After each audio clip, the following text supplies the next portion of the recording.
Striker mpya wa Yanga Laurindo Depu aliyekuwa ameingia katika dakika 55, yeye pamoja na Mudathir Yahya Abbas baada ya kutolewa kwa Maxim Pianzengeli na Peudo Pacome Zouzoua, aling'ara mno katika mechi yake ya kwanza ya utambulisho katika klabu yake mpya ya Yanga kwa kufunga bao moja na kutoa assist, wakati Yanga ikipata ushindi mnono wa mabao 6-0 dhidi ya Mashujaa kwenye uwanja wa KMC Complex jijini Dar es Salaam, na hivyo Yanga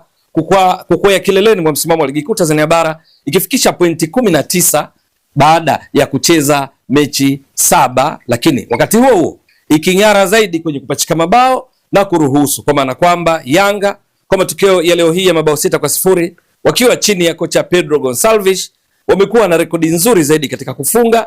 na ulinzi, kwa sababu kwenye mabao Yanga hivi sasa ndio timu yenye mabao mengi zaidi ikiwa imefunga mabao 18, lakini pia ikiwa na ukuta imara zaidi imeruhusu bao moja tu. Ushindi huo uliendana na kile ambacho kilionekana uwanjani, Yanga wakionekana kutawala mchezo kuanzia dakika ya kwanza mpaka mwisho wa mchezo, ambapo kwa ujumla wake Yanga ilimiliki mpira kwa asilimia 66 dhidi ya asilimia 34 tu za wageni Mashujaa. Lakini wakati huo Yanga ikiongoza kupiga mashuti mengi zaidi, ikipiga mashuti 15, kati ya hayo 9 yakilenga shabaha, ilhali Mashujaa mechi nzima dakika 90 za mchezo wakipiga mashuti mawili tu, kati ya hayo moja tu likilenga shabaha na kupokea kipigo hicho kizito cha mabao 6-0 ambacho ndio kipigo kikubwa zaidi katika ligi kuu Tanzania bara kwa msimu huu tangu ianze, ambapo baadhi ya timu zimeshacheza mechi 10, nyingine zimecheza mechi 9. Yanga mchezo wa leo ni mechi yake ya 7, lakini zipo kama Wekundu wa Msimbazi Simba wamecheza mechi 6.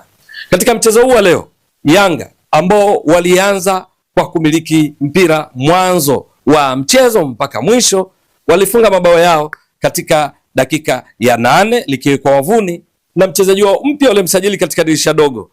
Mohamed Damaro Kamara, ndiye aliyetangulia kuifungia Yanga katika dakika hii ya 8 kwa bao la mpira wa kichwa cha kudive. Lakini bao la pili Yanga walilifunga katika dakika 28. Yanga wakafunga bao la pili, safari hii likiwekwa wavuni na Duke Abuya, mchezaji wa kimataifa kutoka Kenya, aliyekuwa miongoni mwa wachezaji waliofanya vizuri sana katika mchezo wa leo hii. Lakini katika dakika 33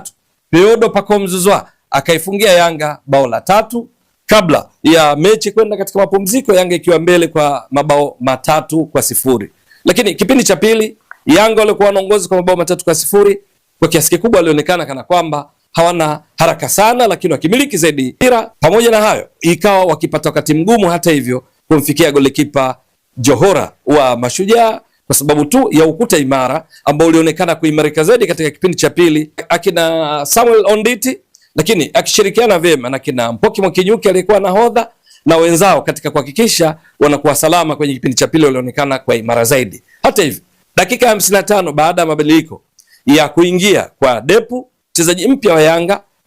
raia wa Angola aliyetoka Poland katika klabu ya Radomia Radom, akiwa pamoja na Mudathir Yahya Abbas aliyetoka kwa majeruhi katika siku kadhaa hivi karibuni,